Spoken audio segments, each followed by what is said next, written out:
दिन करे सुरेंद्र कहे या श्वेता कहे। अब उसी नेतवा से पूछते जो इस तरह का हिजड़वा कह रहा है, उसका राष्ट्रीय स्तर का पार्टी वाले होंगे ना जो माननीय लिख रहे। तुम जो शब्द मुझे हिजड़ा कह रहे हो, चलो ठीक है, मैं मान रही हूँ, मैं तेरे पास रहूँगा। तुम इस तरह की क्यों घिनौनी हरकत बोल रहे हो? अरे हिजड़ा नहीं लड़ता प्रधानमंत्री से, मेरी माँ ने मर्द पैदा की है, तब मैं 2004 में प्रधानमंत्री के खिलाफ चुनाव था। अरे मुख्तार भाई वो कहाँ गया? मैं जरा भी हिचकती नहीं हूँ।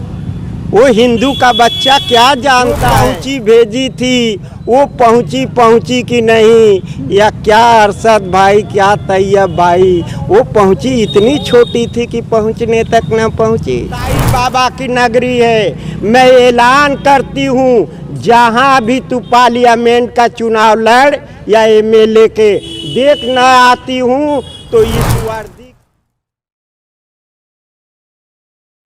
नमस्कार दोस्तों, मैं अंगारा लाला। अभी मैं जनपद मऊ में हूँ और मऊ में इस समय चुनाव का माहौल है। आप लोगों को पता ही है चेयरमैन का, और चेयरमैन के चुनाव पे यहाँ से सुरेंद्र उर्फ श्वेता जी चुनाव लड़ रही हैं। और बहुत ये लोगों के इस समय जहन में है, लोग बहुत चर्चा के विषय बने हैं कि मऊ जिले से अब जो है चुनाव एक किन्नर के प्रमुख जो है वो लड़ रही हैं। बाकी कुछ क्या है बातचीत करेंगे, लेकिन सबसे पहले इनके परिचय जानते हैं। और परिचय के तो मोहताज हैं नहीं, क्योंकि सभी लोग इनको जानते हैं, लेकिन फिर भी हम चाहेंगे कि एक बार परिचय हो जाए। मैम, सबसे पहले एक बार परिचय। धन्यवाद। मेरा नाम सुरेंद्र उर्फ श्वेता है, मैं किन्नरों की प्रमुख हूँ और मैं यहाँ मांगती खाती हूँ। और सबसे पहले नगरवासियों का मैं आभारी और एहसानमंद हूँ, जो सुबह 6 बजे से 10 बजे रात्रि को फ़ोन आता है, उसका मैं शुक्रगुजार हूँ। मैं ये जानना चाहता हूँ, क्या ऐसी समस्या आ गई, क्या कहाँ से ख्याल आ गया कि अब हम जो है चेयरमैन का चुनाव लड़ें? क्योंकि आप जिस समाज से हैं, जैसे आप लोग का जीवन चल रहा था, उसमें लोग उससे हट के नहीं आते हैं, लेकिन फिर आपके कहाँ से ख्याल आया कि नहीं हम जो है समाज सेवा में लगे? बहुत अच्छा आपका प्रश्न रहा है, मैं इसके लिए आपको बधाई देता हूँ। मगर नेताओं का पुरानी परंपरा रही है, देखते हैं किस सबसे मुझे इस्तेमाल करते हैं। हाँ, हमें भी कहने में शर्म आती है, मगर जब वो कह ही रहा है तो मैं उसको ठीक सटीक जवाब दूंगी। हाँ, तुम जो शब्द मुझे हिजड़ा कह रहे हो, चलो ठीक है, मैं मान रही हूँ, मैं तेरे पार्टी वाले से पूछ रही हूँ, जो राष्ट्रीय स्तर की पार्टी बताती है बहुजन और समाजवादी पार्टी। तुम पहले ये बता दो, तेरा मुखिया कि एमपी एमएलए का पद डीएम और एसपी से बड़ा होता है, मगर तुमने सिंबल भेजकर इस डॉन को एमएलए बनाया, तो क्या यही सिखाई थी या सिखाया था दोनों पार्टी वाले राष्ट्रीय अध्यक्ष कि जीतना तो जीप पे रिवॉल्वर राइफल लहराना? यही लिखा है तुम्हारे संविधान में और तुम्हारी पार्टी में। वो जो यूज कर रहा है, मेरा तो अच्छा होता, मलताई बाबा की नगरी से ऐलान करती, मेरे माँ होते, बाप होता, भाई होता, बहन होता, बीबी होता, बच्चे होते, मैं इनकी नगरी में तुम्हारा शुक्रगुजार रहूँगा। तुम इस तरह की क्यों घिनौनी हरकत बोल रहे हो? अरे हिजड़ा नहीं लड़ता प्रधानमंत्री से, मेरी माँ ने मर्द पैदा की है, तब मैं 2004 में प्रधानमंत्री के खिलाफ चुनाव लड़ी थी। और उसके बाद तेरा अत्याचार देख के मैं ऐलान कर दे रही हूँ कि मैं तुझसे हाथ मिलाऊंगी। मेरा लिबास बस है ऐसा, मेरा विचार ऐसा नहीं। तू जहाँ से भी कहेगा वहाँ से न जवाब दूँ, न मैं दावा करूँ, तो मेरे जनती और मेरे लिबास में फर्क। जिस तरह गोरखपुर में अमरनाथ उर्फ आशा देवी ने मेरा गुरु रिकॉर्ड तोड़ा, जैसे गोरखपुर जनपद में एक से एक माँ ने गुंडा पैदा की थी, एक से एक माफिया ने गुंडा पैदा की थी, उस जगह से मेयर अमरनाथ उर्फ आशा देवी ने सीट को निकाल दिया और प्रत्याशियों को जमानत जब्त कर दिया। तो ये बताओ डॉन, अब माफिया जो तू बना है, मऊ गली किस गली का है? मऊ जिला, ये छोटा सा जिला है। स्वर्गीय कल्पनाथ राय के मरने के बाद तूने इतना दबदबा बनाया कि तेरा विनाश हो गया। ये तेरे अरशद और तैयब क्या करेंगे? जनता ने मुझे आशीर्वाद दे रखा है, ये मलताई बाबा की नगरी है। मैं ऐलान करती हूँ, जहाँ भी तू पार्लियामेंट का चुनाव लड़ या एमएलए के देखना आती हूँ, तो इस वर्दी का कसम, इस लिबास का कसम मैं ये खोल दूंगी। ये तो आप अपनी जीवनी के बारे में बताइए, एक विरोधी के टक्कर की सवाल आपकी, लेकिन मुझे ये समझ में नहीं आया कि किस पर्पज से आपका तो काम दूसरा था, लेकिन क्या कैसे जनता के बीच में आने का मेन मकसद क्या है? क्या ख्याल आया कि नहीं अब हम जो है समाज में उतरे, समाज की भलाई के लिए? ये देखिए, मैं गली घाट में घूमती हूँ, जनता का सब कुछ मेरे पास है। इतना मुझे जनता आशीर्वाद दी है कि मैं 100 पीढ़ी बैठ कर खाऊंगी। मगर मैंने सोचा कि स्वर्गीय कल्पनाथ राय के बाद बहुत से बड़े एमपी एमएलए आए, मंत्री भी बने पार्टियों से, मगर उनके विकास के नाम पर ये आज तक चूनाकली नहीं किए। तो इस बार जनता मुझे आशीर्वाद दी है, जनता ही का पैसा मैं लगा रही हूँ, किसी सिंबल पार्टी वाले से नहीं लड़ रही हूँ। जबकि पार्टी वाले आ रहे हैं, पार्टी वाले का मतलब वो कहेगा कि मेरा काम कीजिए। ये मेरे नगर का चुनाव है, फिर मैं नगर देख लूँगी, फिर तुझे जवाब दूंगी। मगर इस तरह की तू इतनी न घिनौनी शब्द बोलो कि मेरा इतिहास खोलना पड़े। मैं तुम्हें दावा करती हूँ, ये मलताई बाबा की नगरी है। रामायण, महाभारत और शास्त्र में विद्वानों से पूछ लेना, फिर मेरे बारे में सोच के कदम उठाना।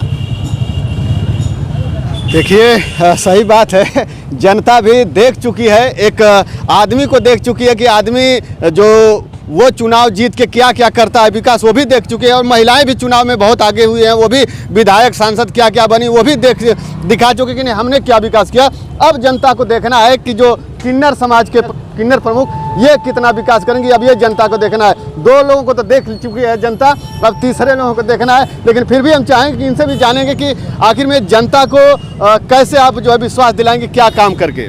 लीजिए, जनता मेरा जजमान है ना, उसके बच्चे को मैं नाची हूँ, उसके लड़के का शादी का नाची हूँ। इससे बड़ा दुनिया में और क्या सच्चाई का इतिहास हो सकता है? आप ही बता दीजिए।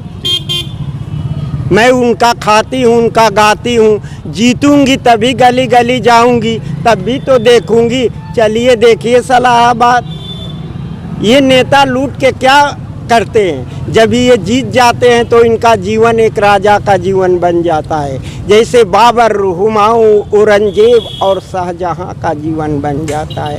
ये नेता जीतने के बाद फूटे हुए आईने की तरह गरीबों की गरीबी और मजदूरों की मजदूरी के तरफ एक नज़र नहीं डालते। इन नेताओं का बस मात्र एक ही सिद्धांत रहा है, गरीबों का हक लूटकर अपना झोली भरना, घोड़ा, गाड़ी, बंगला।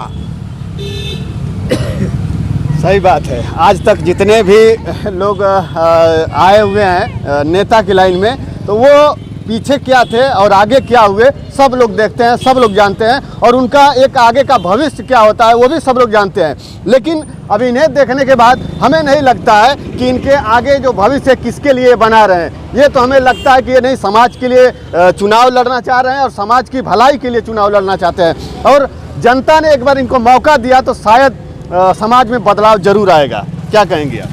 पक्का है मेरी जीत, जी पक्का है। जजमान ने इस बार मेरा आपको आशीर्वाद दे रखा है। और जिस तरह जमानत जब्त किया ना मेयर अमरनाथ उर्फ आशा देवी ने, अगर जनता का आशीर्वाद रहा तो उसी तरह जमानत जब्त होगा। ये जो बंटवारा कर रहे हैं हिंदू मुस्लिम, अरे इसका तो जबान पे मैं नाम भी नहीं लेना चाहती हूँ। एक किन्नौर को नहीं बख्शा, मजार पे मलताई बाबा की चादर चढ़वाया, सिरनी चढ़वाया, बायोडाटा चढ़वाया, सफ़ा चढ़वाया, पैसा। अरे मुख्तार भाई वो कहाँ गया? मैं जरा भी हिचकती नहीं हूँ। वो हिंदू का बच्चा क्या जानता है कि नियाज फातिया सिरनी और बायोडाटा सफ़ा क्या होता है? उसका नाम है विश्वजीत मौर्य, सन ऑफ रमेश मौर्य, बरपुर का है। अगर तुम इतने ही गुर्गे पाल रखे हो तो उसको बुला कर पूछ लो, न तो इसको मुसलमान भाइयों को और यहाँ के मौलवी मौलवाना को और हाजियों नमाजियों को जवाब देना पड़ेगा। और तेरे नाम से मैं फातिया जारी करूँगी। अगर मैं आह करती तो अर्श से आजम हिल गया होता और तुझे भी दिल दुखाने का नतीजा मिल गया होता कि मेरे मैयत के पीछे 2 कदम कातिल गया होता, न उससे आँख मिलती न मेरा दिल गया होता। वाह, तालियां तो होनी चाहिए एक बार और जिसको समझ में आया होगा वो ज़रूर ताली बजाएंगे।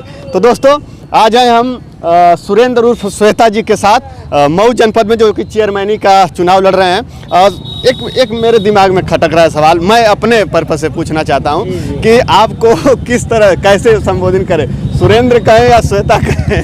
अब उसी नेतवा से पूछते जो इस तरह का हिजड़वा कह रहा है। उसका राष्ट्रीय स्तर का पार्टी वाले होंगे ना जो माननीय लिख रहे हैं, उससे पूछते कि आखिर हमको श्रीमान जिले के टाइगर ने 3 शस्त्र ऑल इंडिया दिया, एक तो मेरा जब्त हो गया, 2 ही आदेश है, तो उनसे तो कोई बड़ा है नहीं विद्वान। तो डीएम का तो मैं आभारी और एहसानमंद हूँ कि जो उन्होंने मुझे 3 शस्त्र दिया, तीनों ऑल इंडिया दिया। जो राष्ट्रीय स्तर की जो बन रही है, जिसके सिंबल से आया है, वो भी जिम्मेदार है। वो जो इस तरह के ये छाप और यहाँ के लुहलोहान और मलताई बाबा की नगरी को गंदा किया है सिंबल दे के, मैं उससे भी पूछूंगी कि जो पहुँची भेजी थी वो पहुँची कि नहीं, या क्या अरशद भाई, क्या तैयब भाई, वो पहुँची इतनी छोटी थी कि पहुँचने तक न पहुँची। देखिए ये दोनों नाम बहुत जल्द हट जाएगा और चेयरमैन साहब इनको पुकारा जाएगा। हम लोग को विश्वास है कि चेयरमैन साहब कहेंगे, ना ही इनको अब सुरेंद्र कहेंगे ना ही श्वेता कहेंगे, अब हम इनको चेयरमैन साहब कहेंगे। लेकिन ये क्या ऐसी कौन सी डर आ गई कि आप फिर जो है शस्त्र लेकर फिर चलना? लीजिए, ई गढ़ई पोखरा में लड़ता न सा प्रधानी जिला पंचायत इन्हनी के शस्त्र चाहेगा। हम प्रधानमंत्री के खिलाफ चुनाव लड़ी और माफिया के गढ़ में लड़ रही हूँ, तो मैं आपसे पूछना चाहती हूँ क्या मुझे शस्त्र नहीं चाहिए? हाँ, नहीं चाहिए। मैं शस्त्र ये फर्जी अपने पैड पे लिख कर और फर्जी शस्त्र बनवा देता है। हमारे तो यहाँ देख लीजिए कमर में है, इस पट्टों पे है। हाँ, जो सच्चाई है वो सच्चाई है। नेताओं से तो जनता ऊब चुकी है, मगर निवेदन करूंगी कि जो ये शब्द तू इस्तेमाल कर रहा है मैं पूछ दूंगी। चलिए, बहुत ही अच्छा लगा बात करके, और आप लोग को कैसा लगा कमेंट में ज़रूर बताइएगा। हमारी शुभकामना है कि आप चेयरमैन का चुनाव जीतें और जनता चाहेगी और जनता का आशीर्वाद रहेगा तो आप ज़रूर जीतेंगी। तो दोस्तों बस इस वीडियो में इतना ही, फिर मिलते हैं अगली वीडियो में, तब तक के लिए धन्यवाद। जय हिंद, जय भारत।